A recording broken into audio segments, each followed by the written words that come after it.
읽어주신 하나님의 말씀 이사야 40장 1절에서 8절까지입니다. 하나님의 말씀입니다. 너희의 하나님이 이르시되 너희는 위로하라. 내 백성을 위로하라. 너희는 예루살렘의 마음에 닿도록 말하며 그것에게 외치라. 그 노역의 때가 끝났고 그 죄악이 사함을 받았느니라. 그의 모든 죄로 말미암아 여호와의 손에서 벌을 배나 받았느니라 할지니라 하시니라. 외치는 자의 소리여 이르되 너희는 광야에서 여호와의 길을 예비하라. 사막에서 우리 하나님의 대로를 평탄하게 하라.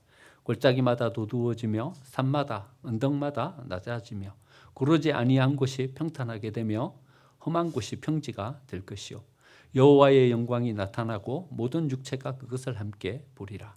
이는 여호와의 입이 말씀하셨느니라. 말하는 자의 소리여 이르되 외치라. 대답하되 내가 무엇이라 외치리이까 하니 이르되 모든 육체는 풀이요 그의 모든 아름다움은 들의 꽃과 같으니 풀은 마르고 꽃이 시듬은 여호와의 기운이 그 위에 붐이라. 이 백성은 실로 풀이로다. 풀은 마르고 꽃은 시드나 우리 하나님의 말씀은 영원히 서리라 하라. 아멘. 대림절이 시작되었습니다.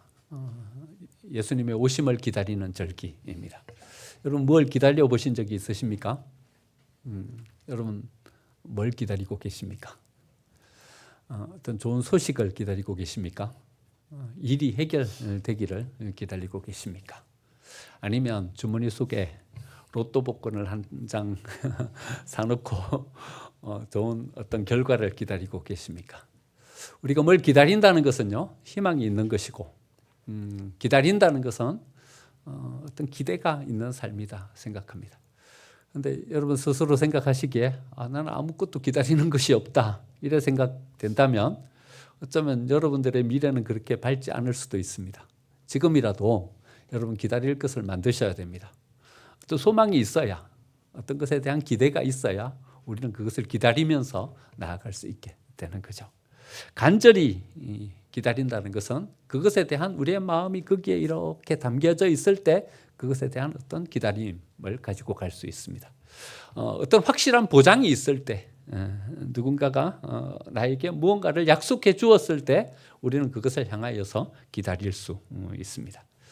여러분 예수님의 오심을 기다린다는 것은 어쩌면 우리의 간절한 마음이 거기에 담겨져 있기 때문에 예수님의 오심을 기다릴 수 있는 것이고요.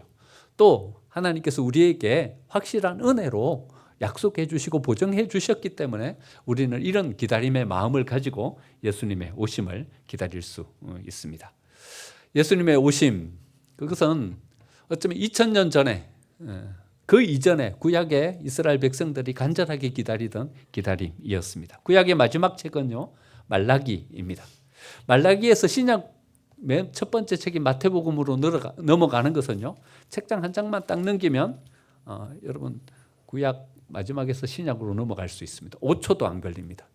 근데 사실 시간적으로는요 400년이라는 긴 기간이 여기 속에 녹아져 있습니다. 구약의 마지막 책인 말라기, 그 책에서는요 이렇게 말씀하고 있습니다.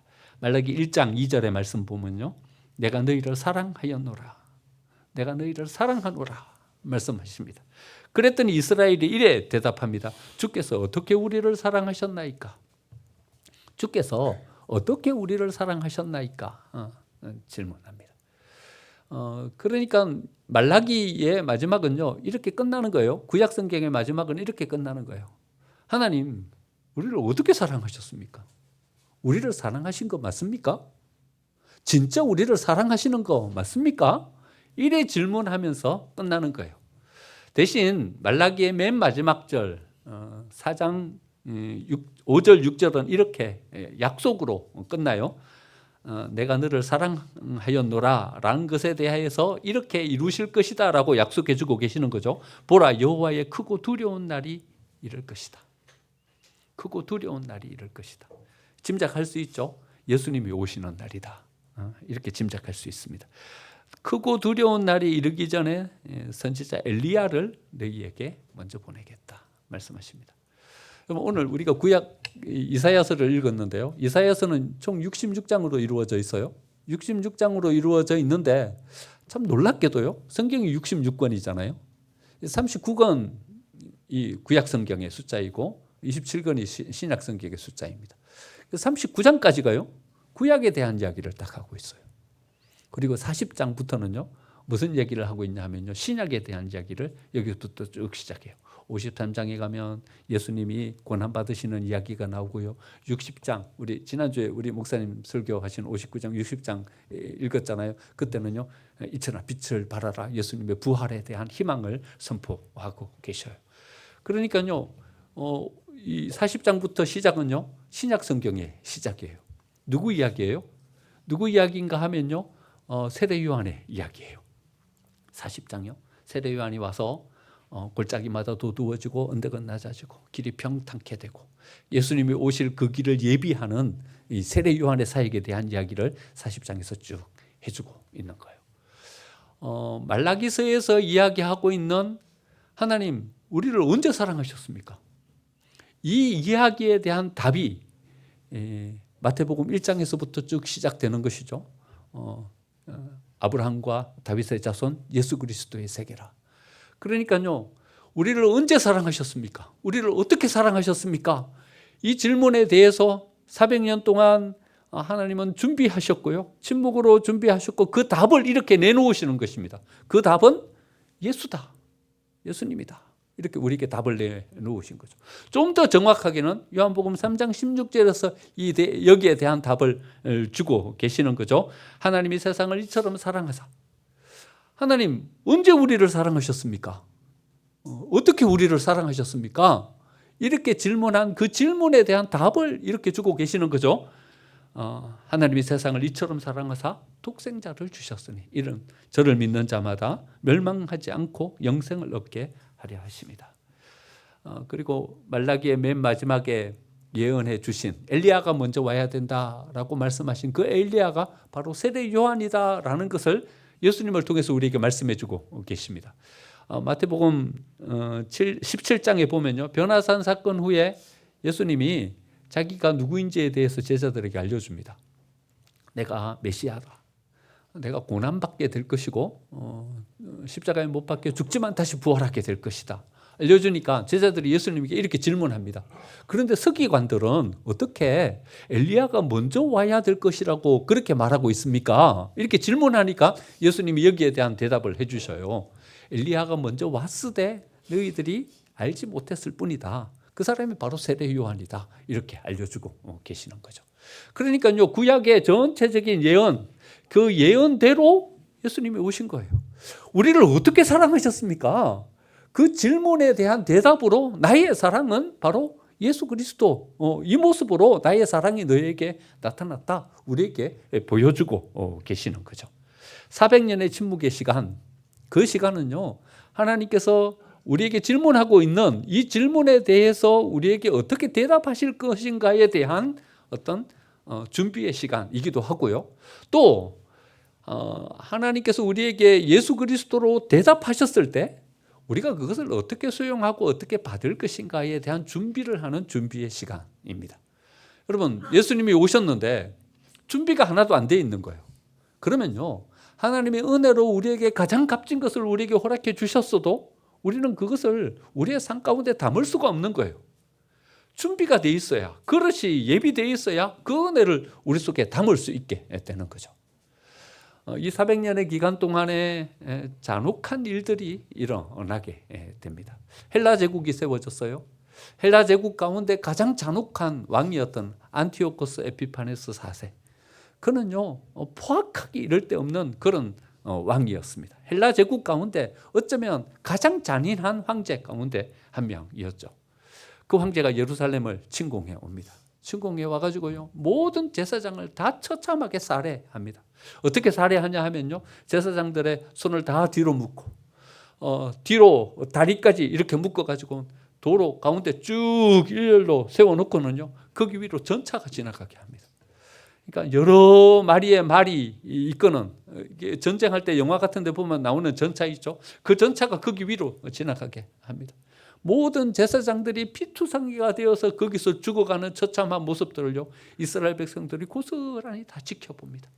마음 가운데 절망이 찾아왔어요. 어떻게 하자 이제. 모든 제사장들이 이렇게 처참한 모습으로 살해되고 죽어가는 이 이스라엘의 역사, 이 우리의 상황 어떻게 하냐. 절망이 찾아왔어요. 근데 더 절망스러운 일이 생긴 거예요. 모든 하나님의 말씀을 다 모아가지고는요, 성전 앞들에서 다 불태워 버린 거예요. 이런 성경이 아니에요. 양피지. 그러니까 양의 가죽을 얇게 이렇게 해가지고 거기에 말씀을 기록한, 그러니까 성경 하나의 두루마리가 이 정도, 이렇게 큰 두루마리인 거예요. 거기에다 기록한 한 마을에 하나 정도 성경 두루마리 있을까 말까 한, 회당 하나에 성경 하나 있을까 말까 한 그 귀한 성경을요 가지고 와서 다 불태워 버립니다. 말씀이 다 불타버렸어요. 이제 더한 짓을 합니다. 하나님의 성전 지성소 거기 한가운데다가요 거대한 제우스 신상을 거기다 세웁니다.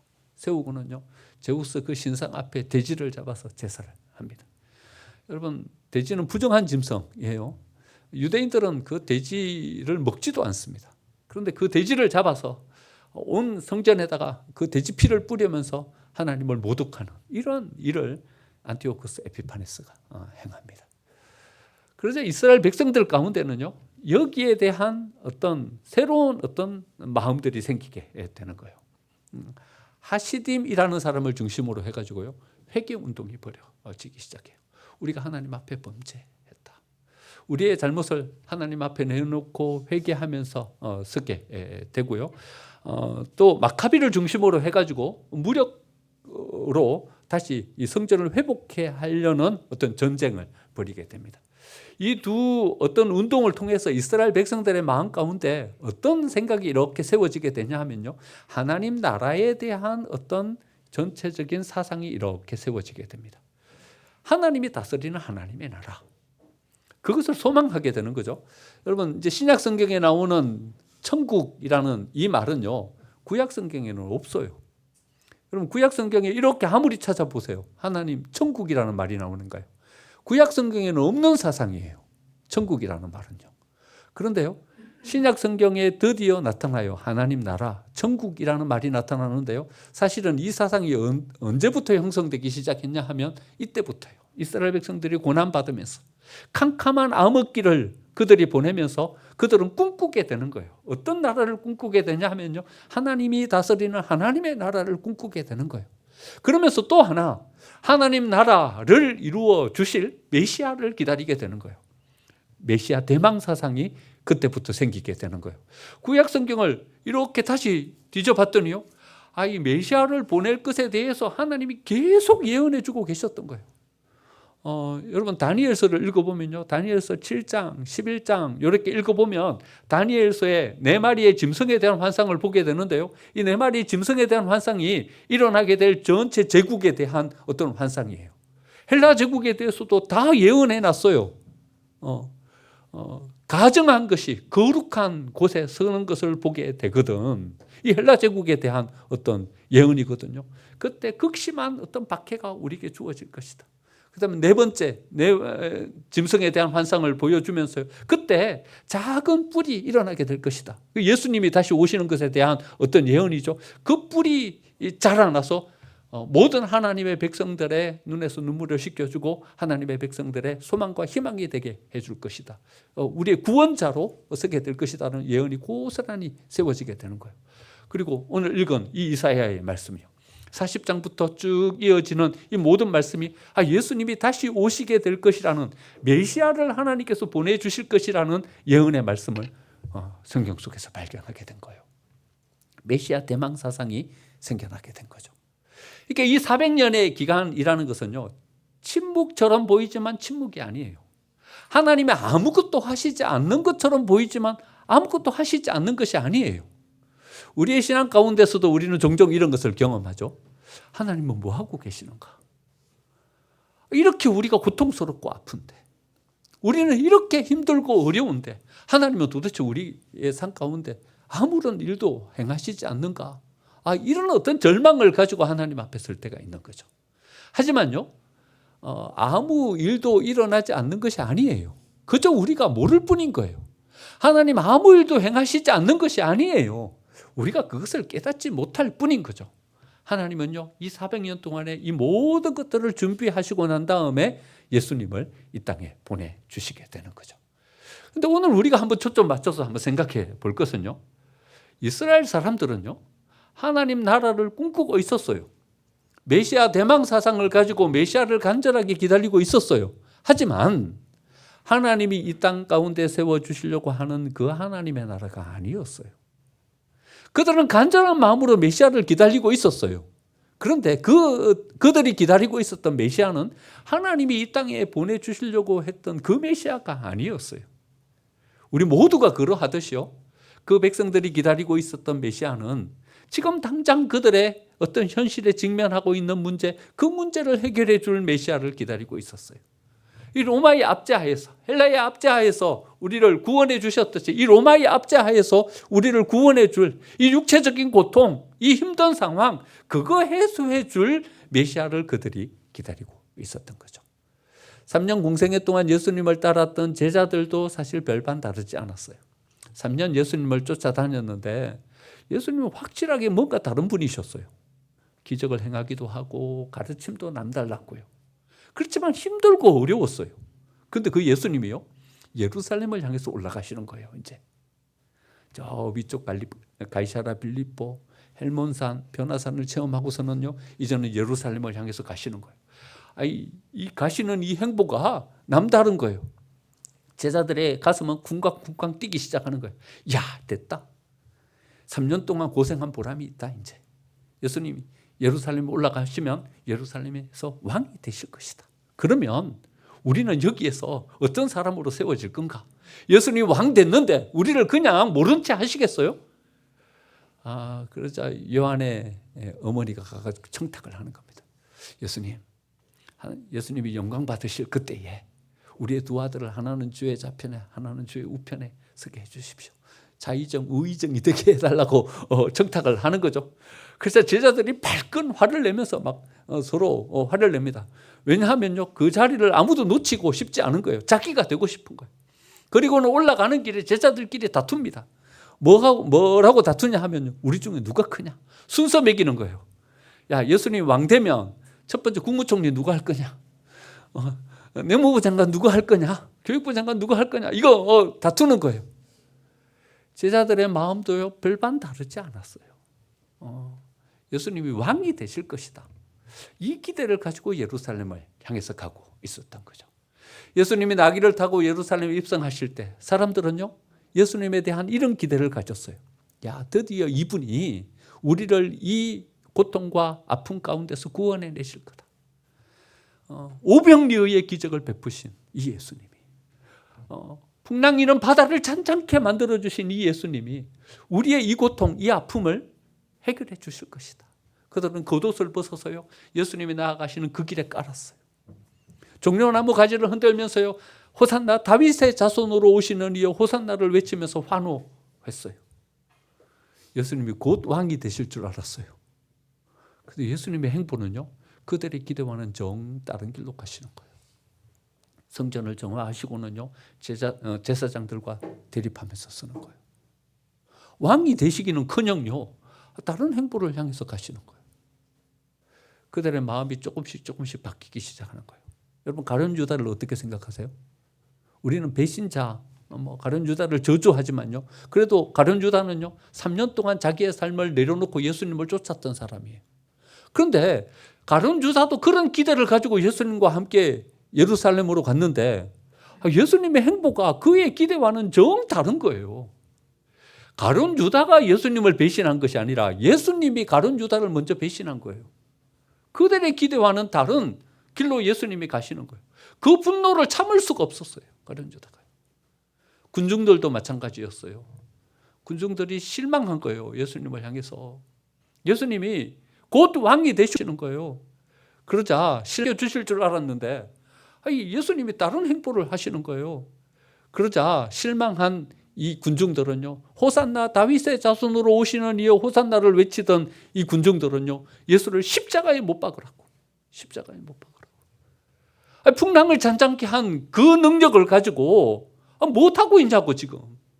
오병이어의 기적을 베풀면서 모든 백성을 배불리 먹인 그 능력을 가지고 못하고 계시냐고. 지금 우리가 당하고 있는 이 고통이 안 보이냐고 분노로 표출되면서 나아갔던 거죠.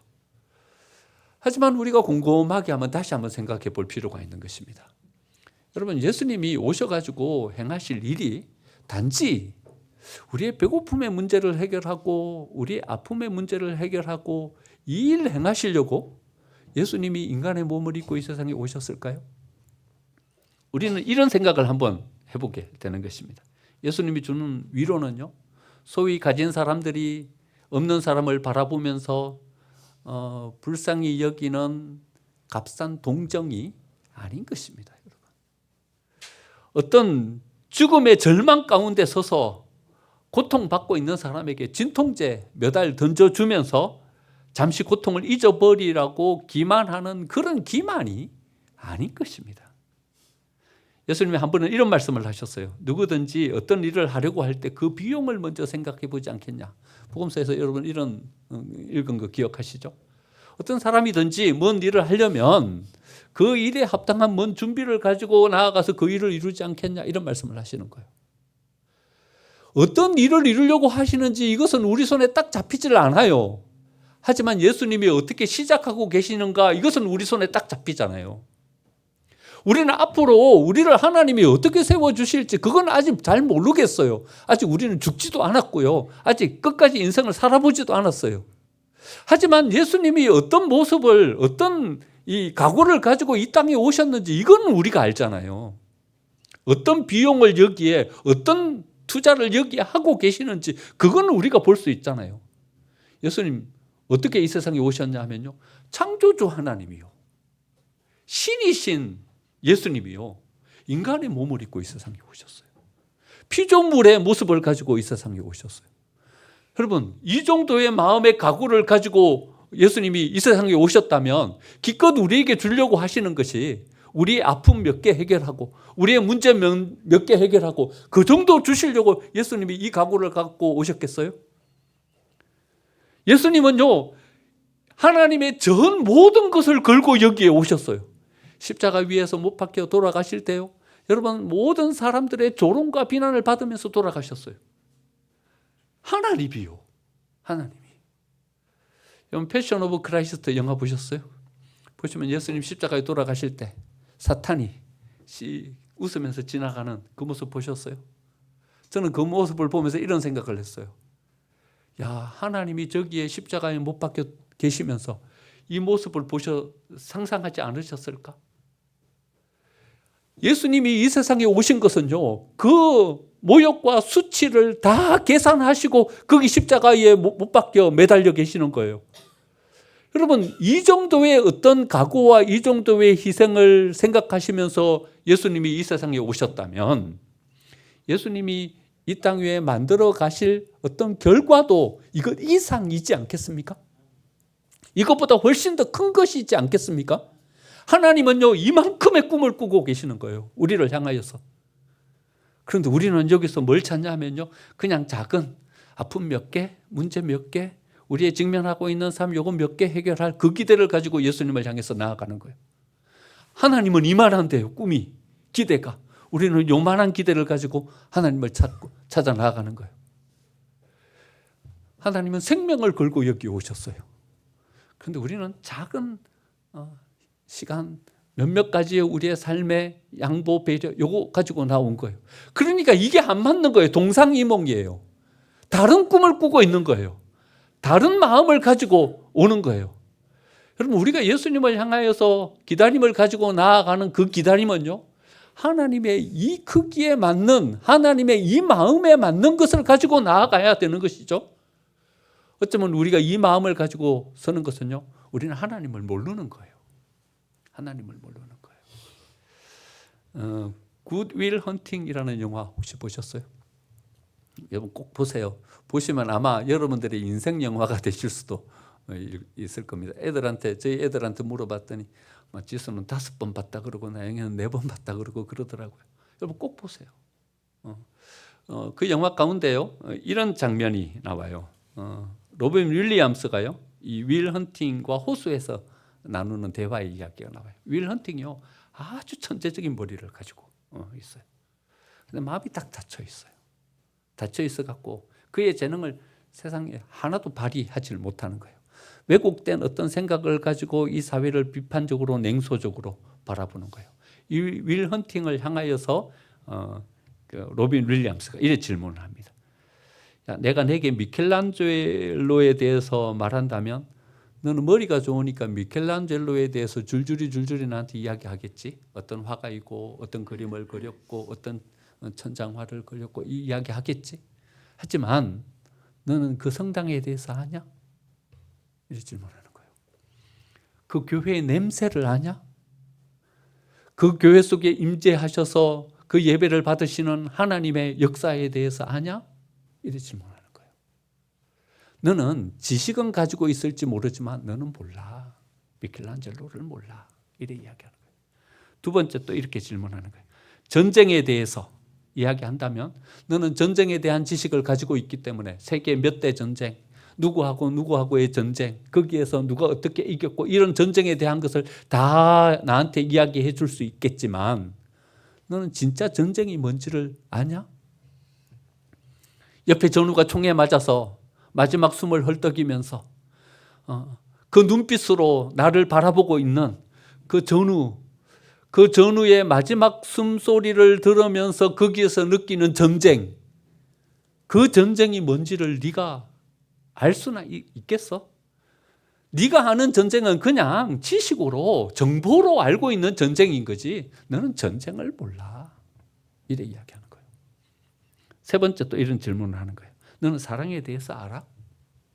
사랑이 뭐냐고 묻는다면 너는 사랑에 대한 좋은 시 몇 개지를 나한테 이야기해 주고 사랑은 어떤 것이다 라는 정보를 나한테 이야기해 줄 수 있겠지만 한 여자에게 푹 빠져가지고 헤어나올 수 없는 그 사랑에 잠겨 보면 그 사랑이 주는 감동과 그 사랑이 주는 힘과 용기가 어떤 것인지 어떤 절망 가운데서도 모든 것을 이기고 설 수 있는 힘이 거기서 나오는 그 사랑에 대해서 너는 알아? 너는 사랑에 대한 정보는 가지고 있어도 너는 사랑을 몰라. 이래 이야기하는 장면이 나와요. 한번 꼭 보세요. 제가 그 장면을 다 여러분들에게 설명을 제대로 못하겠어요. 한번 꼭 가서 유튜브 이렇게 짤막한 짤로 나와 있는 거라도 한번 이렇게 한번 보세요. Good Will Hunting이라는 영화예요. 여러분 그 영화에 대한 장면이 문득 떠올랐어요. 우리는 하나님에 대한 정보는 많이 가지고 있지만 하나님에 대한 지식을 많이 가지고 있지만 어쩌면 우리는 하나님을 모르는 것이 아닐까? 하나님을 모르는 것이 아닐까? 여러분 하나님 우리를 어떻게 사랑하셨습니까? 라고 질문하는 그 질문에 대한 답이 예수 그리스도다. 이렇게 우리에게 주고 계십니다. 우리 대림절을 보내면서 우리가 하나님께서 우리에게 주고 계시는 이 꿈에 대한 마음을 우리 마음 가운데 이렇게 좀 가졌으면 좋겠습니다. 하나님은 이만큼 큰 꿈을 가지고 우리에게 나오고 계시는데 우리는 이만큼 작은 어떤 기대를 가지고 하나님께 나아가는 거죠. 그래서 우리는 어쩌면 하나님께서 우리를 향해서 나오고 계시는 그 하나님을 못 만나고 다른 엉뚱한 곳에서 헤매고 있는지도 모르는 거죠. 우리 대림절 앞으로 이제 한 3주 더 보내면서 하나님께서 가지고 계신 그 기대와 그 꿈의 크기에 맞는 우리의 믿음과 우리의 신앙을 어떤 모습으로 정비하고 나아가야 될 것인지에 대해서 한번 말씀을 묵상해 보려고 합니다. 여러분, 우리의 꿈을 더 크게 끼우십시오. 그러면 우리를 향해서 나아오고 계시는 그 하나님을 우리는 거기서 만나게 될 것입니다. 하나님이 주고 계시는 우리를 향한 기대, 우리를 향하여 가지고 계시는 그 꿈을 우리의 가슴 속에 품고 그 하나님과 함께 우리의 삶 더 복되게 세워가고 더 풍성하게 만들어갈 수 있는 저와 여러분이 되시기를 간절히 축원드립니다. 아멘.